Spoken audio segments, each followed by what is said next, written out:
CNG की कीमतों में 11 रुपए इजाफे को CNG डीलर्स एसोसिएशन ने मुस्तरद कर दिया। खदशा जाहिर किया है कि इससे CNG सेक्टर मुकम्मल तौर पर बंद हो सकता है। तफसील क्या है बताएंगे तलकीन जुबैरी अपनी इस रिपोर्ट में।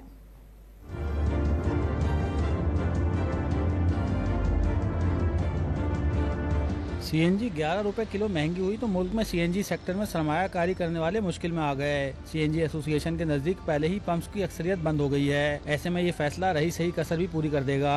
कोशिश कर रहे थे CNG सस्ती हो जाए ताकि लोगों को रियायत मिले। जो रिक्शा वाले हैं, जो छोटी गाड़ी वाले हैं, वो उससे मुस्तफीद हो।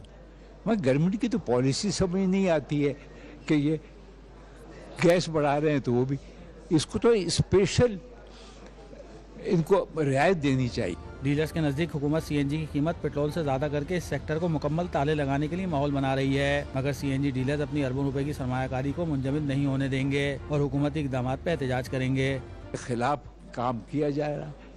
पूरी दुनिया में गैस की जो गाड़ियाँ हैं, इलेक्ट्रिक की, उनको तरजीह दे रहे हैं। आप पेट्रोल इम्पोर्ट करेंगे, आपका खर्च फॉरेन एक्सचेंज आएगा, इसका इनको वो भी नहीं है कोई अंदाज़ा। आखिर ये जो कुछ हो रहा है, हमें तो साहब इतना अरसा हो गया 50-60 साल ऐसी पोजीशन, ऐसे हालात नहीं देखे। कीमतों में इजाफे से CNG सेक्टर से जुड़े हजारों अफराद का रोजगार भी खतरे में पड़ गया है। कैमरामैन हमजा राजपूत के साथ तलकीन जुबैरी, डॉन न्यूज़, कराची।